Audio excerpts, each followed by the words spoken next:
কালকে সত্যি রাজনীতিতে চমক আনলো বিএনপি। নির্বাচনী রাজনীতিটার পুরো মোড়টা ঘুরিয়ে দিল।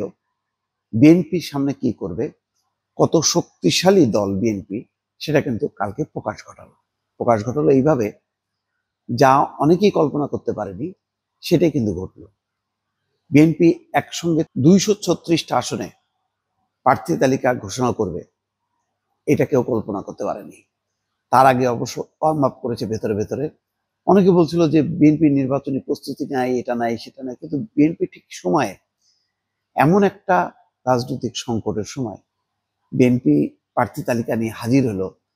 এখন কিন্তু নির্বাচন মানে পেছনের দিকে যাবে, পিছু হটবে কেউ, এই উপায় কারোরই নেই। কারণ প্রার্থী তালিকা ঘোষণা হওয়ার সাথে সাথে সারা দেশে এক ধরনের নির্বাচনী আবহাওয়া তৈরি হয়েছে, জোয়ার তৈরি হয়েছে। এবং খেয়াল করেন, কালকে রাতে বিএনপির পাশাপাশি এনসিপিও কিন্তু তাদের গুরুত্বপূর্ণ নেতাদের নামের তালিকা প্রকাশ করছে যে কে কোন আসন থেকে নির্বাচন করবে। এটাও কিন্তু খুব সিগনিফিক্যান্ট যে বিএনপি করলো এবং তার পাশাপাশি এনসিপিও মাঠে হাজির হলো। জামাত বলেছে যে তারা খুব শীঘ্রই প্রার্থী তালিকা ঘোষণা করবে। অথচ এই কাজে কিন্তু জামাত অনেক আগায় ছিল। আগায় থাকার পরে এখন তারা বলছে চূড়ান্ত প্রার্থী তালিকা করবে। তার মানে আগে ছিল প্রাথমিক তালিকা। তো তারপরে তো নানান ঘটনা, এই গণভোট, জুলাই সনদ বাস্তবায়ন, এটা সেটা নিয়ে এমন একটা পরিস্থিতি।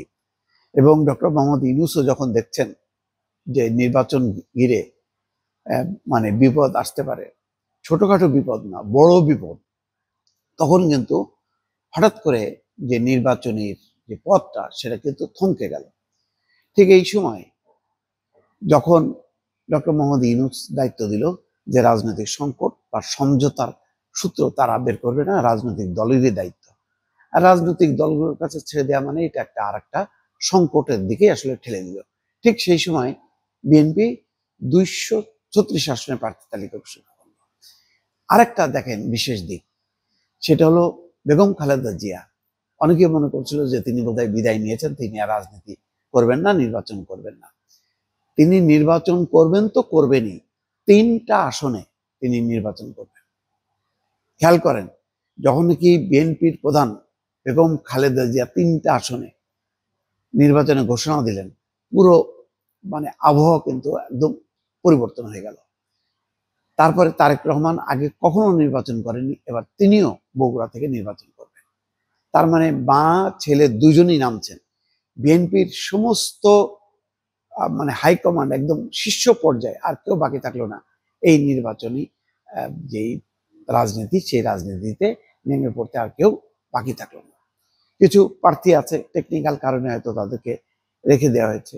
শুধু তাই না, যেই মনে করা হচ্ছিল যে জোট সঙ্গী, তাদের জন্য কি আর আসন দেবে, আসন দেওয়া কি সম্ভব হবে? যে পরিবার প্রার্থী না। বিএনপি এগুলি তোয়াক্কা না করে তারা তাদের মতন করে তো করছেই। জোটে যারা আসবেন, যাদের চিন্তা করা হচ্ছে, তাদের জন্য জায়গাগুলো কিন্তু খালি রেখেছে। এবং প্রায় 60-65টা, হয়তো আরো 30টা মতন আমি ধারণা করি যে বিএনপি তার প্রার্থী তার দেবে, আর হয়তো 30টা রেখে দেবে।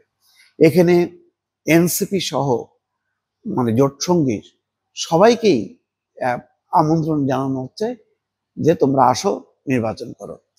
তো কালকে থেকেই কিন্তু বাংলাদেশের রাজনীতির পুরো মানে আবহাওয়া কিন্তু পরিবর্তন হয়ে গেল। যে সংশয় ছিল, সন্দেহ ছিল, অনিশ্চয়তা ছিল, এক ধাক্কায় কিন্তু বিএনপি সেটি দূর করে দিয়েছে। বাকিটা এখন নিশ্চয়ই এই জোয়ারের মুখে ওই আগে গণভোট করো, জুলাই সনদ, এইটা না ওইটা না, এগুলি আর কোনো কিছুই এখন আর টিকবে না। কারণ প্রার্থীদের সাথে সাথে মানুষ যখন নির্বাচনের আমেজে নেমে যাবে, তখন আর ওই সমস্ত ছোটখাটো বাধা আর বাধা হিসেবে থাকবে না, সেগুলি উড়ে যাবে নির্বাচনের জোয়ারে। হয়তো দেশ সেদিকেই যাচ্ছে। দর্শক।